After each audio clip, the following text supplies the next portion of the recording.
O Tortuoso Caminho do Silêncio, por Silvia Reis.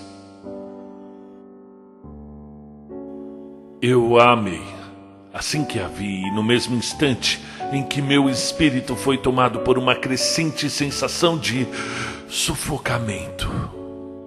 A força do destino me conduziu à casa dela naquela manhã de outono. Também me fez continuar a frequentá-la até muito tempo mais tarde. Nessa história, eu era um coadjuvante. Aquela personagem que não tem vida própria e cuja função é dar suporte para o desenvolvimento do drama do protagonista. Mas o meu papel foi ganhando força à medida que fui me envolvendo como observador na trama oculta da narrativa. Eu não podia dizer, e ainda não posso, se representei bem o meu papel. Na vida aprendemos a representar papéis, mas nem sempre há um prêmio no final por boa atuação. Principalmente se nossa fala não tem tanta importância. Ou não conseguimos ocultar nossos anseios, desejos, raiva e outras emoções reais que não podem transparecer em cena. Mas posso dizer que Clara foi perfeita. E no final pude dar a ela algo que só eu poderia lhe dar: meus aplausos. E já que agora posso revelar o que pensei e senti durante o tempo em que frequentei a casa dela, vou contar como tudo começou e terminou. Eu havia passado num concurso público e ansiava para sair da cidade do interior onde morava e ir para a capital assumir o cargo para o qual fui designado. Eu já tinha ouvido falar que o ritmo de vida na grande cidade era diferente. Não se tinha muito tempo para as prosas, os passeios a pé por um parque ou algumas horas de marasmo absoluto depois de uma boa refeição. Mas a falta de tudo isso certamente seria compensada com a diversão proporcionada por muitos e muitos amigos. Amigos que substituiriam meus poetas preferidos ao narrarem a poesia real de suas vidas agitadas. Meu pai arranjou para que eu ficasse hospedado na casa da filha de sua prima distante, que eu nem conhecia, pelo tempo que fosse necessário. Era de fato uma bela casa e estava cheia de simpáticos convidados quando eu lá cheguei. Havia uma festa com muita comida, bebida e música.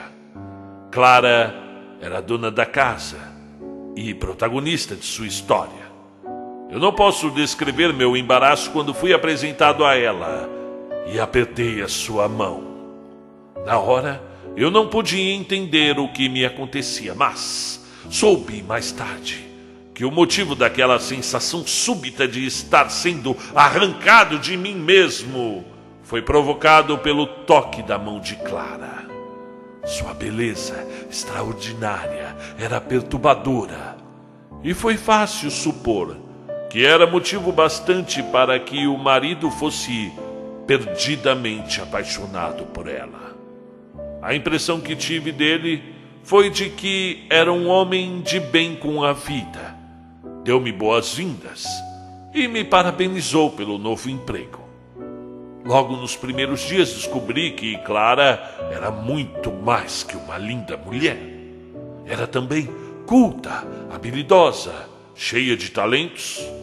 Parecia que tinha sido agraciada por todos os deuses do universo com os mais preciosos dons. Era uma fonte inesgotável de amabilidade e compreensão. Ainda que tivesse uma compleição frágil, Clara tinha um temperamento agitado, incansável. Estava sempre atarefada, mas ainda arranjava tempo para atender aos amigos que a procuravam pedindo auxílio para realizar desde as mais simples tarefas até na produção de um artigo científico. Por isso concluí que era muito fácil amá-la. Todos a amavam e todos a disputavam secretamente. E mesmo que pensamentos fantasiosos insistissem em assediar a minha mente, eu não estaria entre os homens que poderiam disputar o seu amor. Cheguei a imaginar cenas exóticas, situações em que ela me pedia algo que só eu poderia lhe dar. E é com vergonha que confesso que desejei que ela sofresse um leve acidente, que torcesse o pé ou coisa assim, para que eu pudesse tomá-la nos braços e socorrê-la. Eu queria lhe dar alguma coisa, qualquer coisa de mim, mas eu não tinha absolutamente nada a oferecer a ela. Nada que pudesse fazer diferença em sua vida. Ela tinha tudo, não lhe faltava nada. Ela era tudo. Mas como me enganei. E quão miserável pode se tornar a vida de um homem quando, depois que se descobre enganado, permanece silencioso no seu engano. Mas poderia ser diferente, melhor, pior. Por que amargar a culpa de não ter tomado outro caminho, se não há nenhuma possibilidade de saber o que o outro caminho nos reservava? Demorei a me dar conta de que havia algo errado com Clara. Vez ou outra conseguia observar seu rosto sem que ela percebesse. Vez ou outra conseguia observar seu rosto sem que ela percebesse. Eu acreditava que ela não percebia. Nunca saberei. Ela olhava para o seu próprio movimento, mas seus pensamentos pareciam longe dali. Passei a ver certa tristeza nos seus olhos, mesmo quando ela sorria. Havia tensão por trás dos seus movimentos delicados. E não por poucas vezes refleti que somente eu tinha uma fugaz percepção do que ia na alma daquela mulher. Aos poucos fui desenvolvendo um sentimento de repulsa pelo marido dela. Grande parte ou a totalidade da tensão de Clara era causada por ele. Era ele que não lhe dava descanso. Suas exigências eram uma ordem, e sempre acompanhadas de um comentário pejorativo à pessoa da esposa. Um tipo de brincadeira que, embora de mau gosto, parecia agradar a todo mundo, à exceção de Clara e de mim, obviamente. E não era tudo. Seus amigos também lhe pediam favores como se fosse natural que Clara devesse lhe servir, embora o fizessem com elogios e bajulações que até poderiam ser falsos, mas que soavam como reconhecimento da parte deles pelos préstimos da amiga. Eu poderia apostar que saíam de lá satisfeitos por terem tirado alguma coisa de Clara, pois ela tinha demais. Clara estava emagrecendo rapidamente e suas amigas a invejavam. Faziam comentários elogiosos aos quais ela respondia com seu sorriso triste. Tornara-se calada, introvertida, e o marido passou a criticar seu comportamento e a exigir que ela recuperasse seu estado de felicidade constante. Afinal, ela não tinha motivo para se aborrecer. Não lhe faltava nada.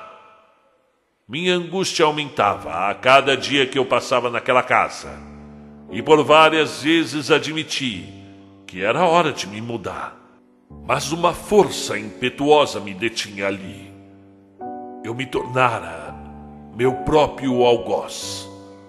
Não fazia nada naquele lugar a não ser me torturar com a presença distante de Clara. Sim, eu experimentava apenas ecos de sua presença. Ela não estava ali. Estava enclausurada em algum dos insondáveis nichos de sua alma. Eu precisava dar fim àquela história, mas o fim chegou, sem que eu precisasse fazer qualquer coisa. Nada.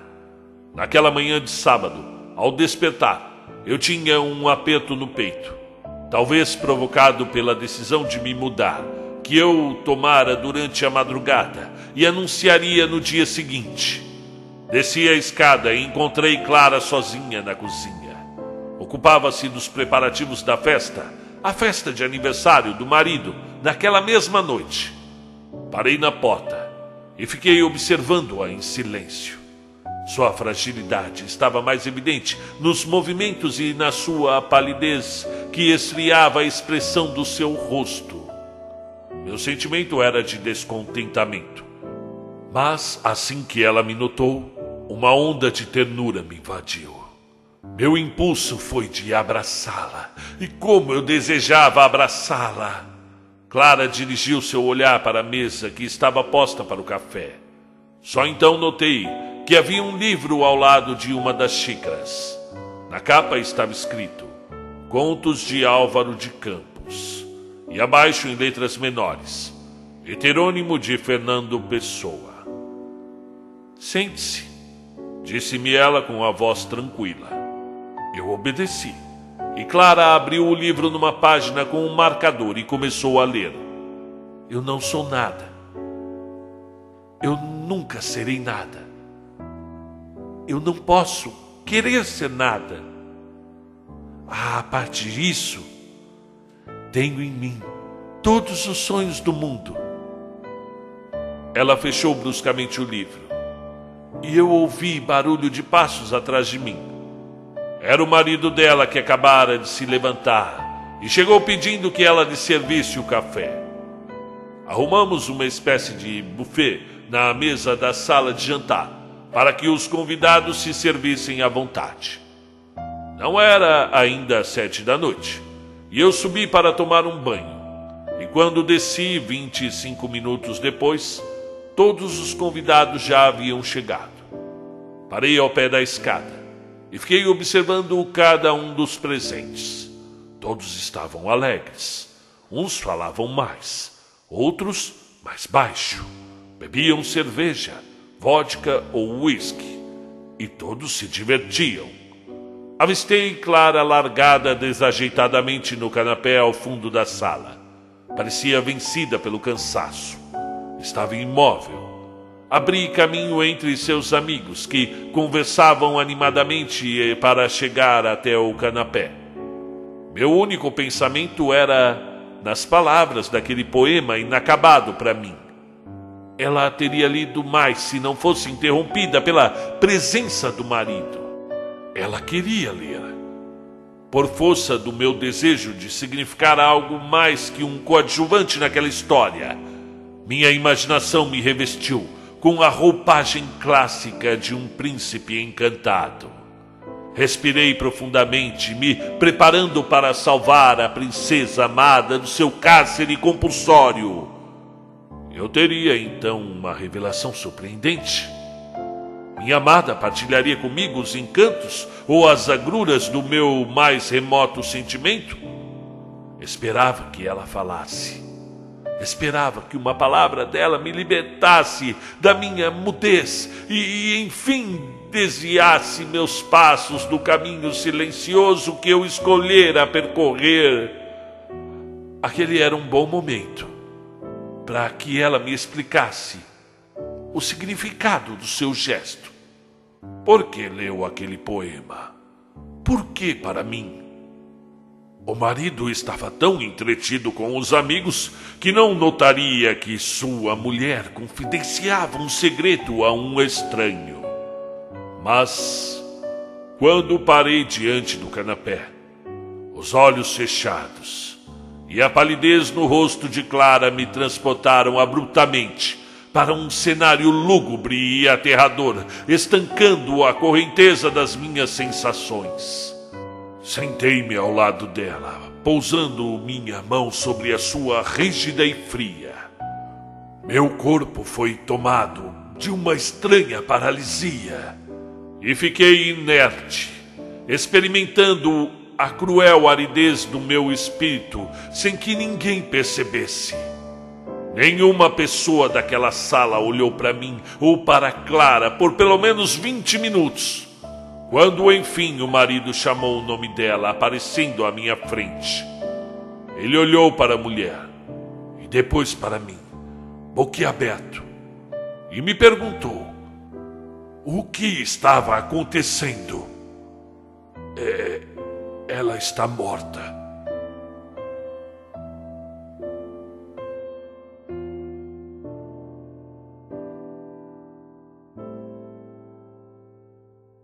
Muito bem, fim do conto. Meu nome é Marcelo Fávaro, você está no Conto um Conto. Então, sejam muito bem-vindos, faça a sua inscrição, porque ela é muito importante. O contato que você tem com o canal ajuda a literatura a chegar a outras pessoas. A Silvia Reis é uma amiga minha e eu já narrei alguns contos dela: O Vidente por Acaso, A Máquina da Ordem e O Escritor. Se você gostou desse texto, que aliás eu vou comentar daqui a pouco, digite por gentileza no YouTube Conto um Conto, Silvia Reis. Vai ouvir outras histórias dela, ok? Além disso, ela é uma desenhista incrível. Ela faz alguns desenhos que fica parecendo aquele ultra realista, não é verdade?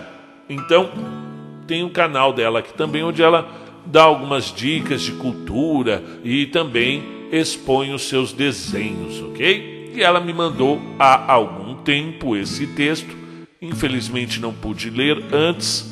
Ela me mandou tem uns 2 meses, mas está aqui, está narrado, e eu gostei muito porque ele traz essa ambientação meio machadiana, né? Me senti numa história de Machado de Assis, como aquela do Uns Braços, ou como a Missa do Galo, né? Sempre envolve essa coisa, né? Meio extraconjugal, só que muito sutil, bem próximo do Machado mesmo, e fico feliz por ter me sentido narrando uma história de Machado, né? Então, Silvia, muito legal, viu? Eu espero novos textos seus. E você, gostou da história?